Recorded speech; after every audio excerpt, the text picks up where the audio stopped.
Bismillahirrahmanirrahim.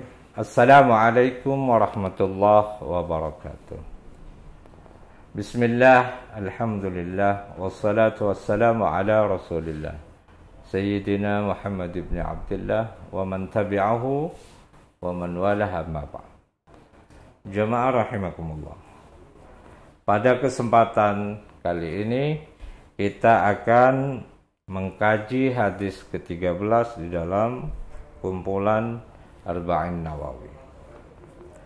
Di dalam hadis ini kita akan menyimak ajaran Rasulullah sallallahu alaihi wasallam mengenai bagaimana kita bersikap di dalam berhubungan dengan sesama manusia, dengan sesama muslim. An Abi Hamzata Anas bin Malik radhiyallahu an خادم رسول الله صلى الله عليه وسلم عن النبي صلى الله عليه وسلم قال لا يؤمن أحدكم حتى يحب لأخيه ما يحب لنفسه. Dari Abi Hamzah Anas bin Malik radhiyallahu an, pelayan Rasulullah sallallahu alaihi wasallam, dari Nabi sallallahu alaihi wasallam, beliau bersabda, tidak sempurna iman seseorang di antaramu sehingga mencintai saudaranya. Ya, dalam terjemahannya diberi dalam kurung sesama muslim sebagaimana ia mencintai dirinya sendiri. Rawahul Bukhari Muslim. Jadi mencintai orang lain sebagaimana kita mencintai diri sendiri. Apakah ini hanya khusus berlaku sama muslim? Barangkali tidak, ya. Berlaku bagi sesama manusia, apapun agamanya.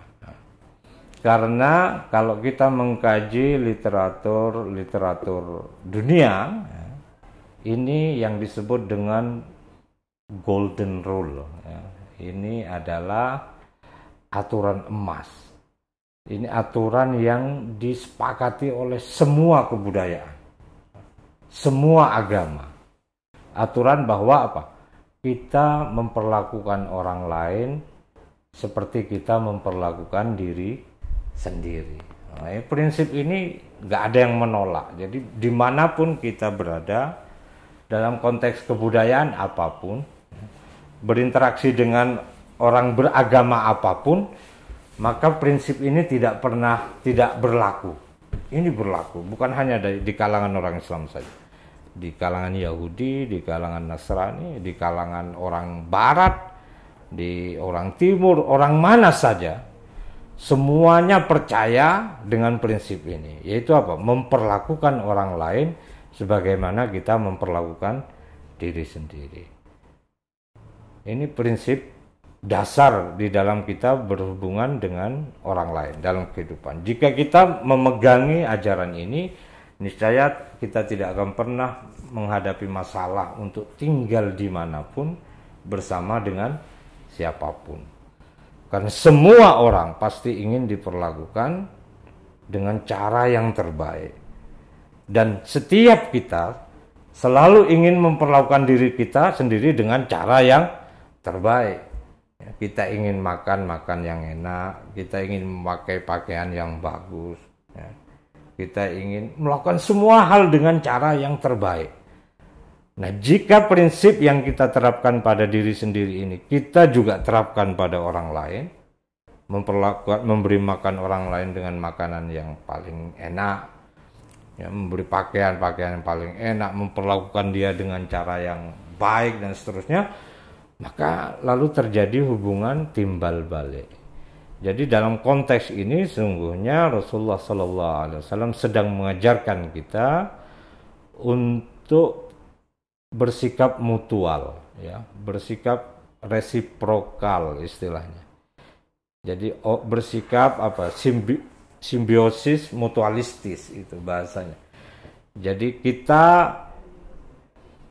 menggunakan standar yang kita gunakan untuk diri sendiri sebagai standar untuk bergaul dengan orang lain. Insya Allah selamat.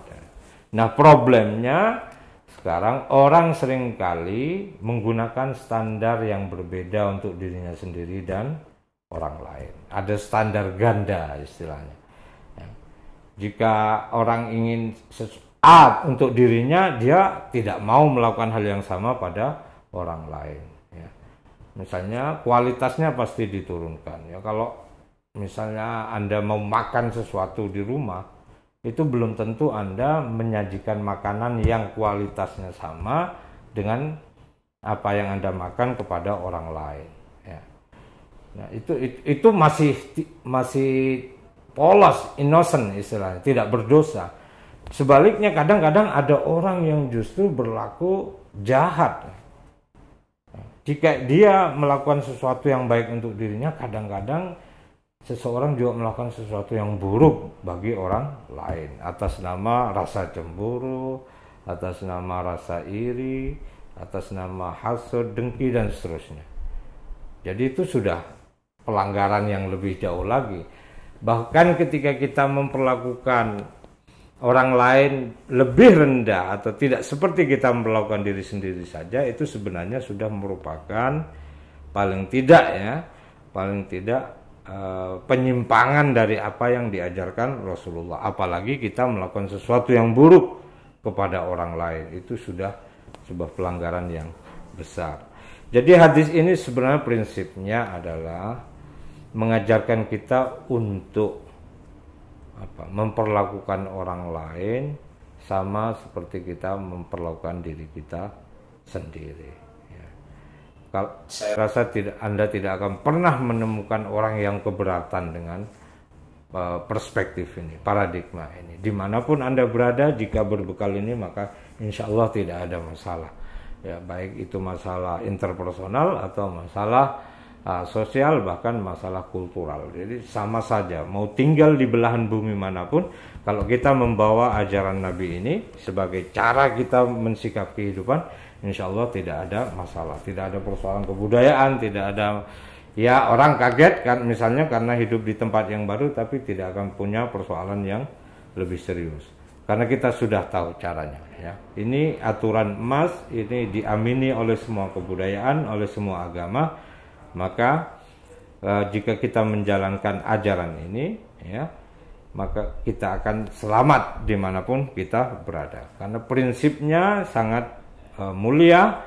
Kita ingin memperlakukan orang lain sama seperti kita memperlakukan diri sendiri. Jadi ada misalnya pepatah di bahasa Inggris yang mengatakan bahwa perlakukan orang lain sebagaimana engkau ingin diperlakukan. Itu sama sebenarnya artinya dengan tidaklah beriman salah seorang kalian sehingga ia mencintai saudaranya sama seperti ia mencintai dirinya sendiri. Itu sama, prinsipnya sama. Jadi jika kita bisa menerapkan ini, memahami ini, maka insya Allah kita akan menjadi muslim yang baik. Karena apa? Karena kita ingin menghormati orang lain seperti kita menghormati diri kita sendiri. Tetapi ini tentu bukan sesuatu yang ringan. Kita harus belajar. Karena di dalam manusia itu ada ego namanya, yang selalu ingin menikmati kenyamanan itu sendiri dan orang lain dapat sisanya saja. Kita selalu berkompetisi dengan orang. Masih baik kalau kompetisi itu dilakukan dengan cara yang jujur, cara yang sportif. Kadang-kadang bahkan sebagian orang bisa menghalalkan hal-hal yang dilarang oleh Allah Subhanahu wa taala dilakukan ketika dia berkompetisi. Nah, kalau orang jiwanya terlalu kompetitif seperti itu, lalu kapan?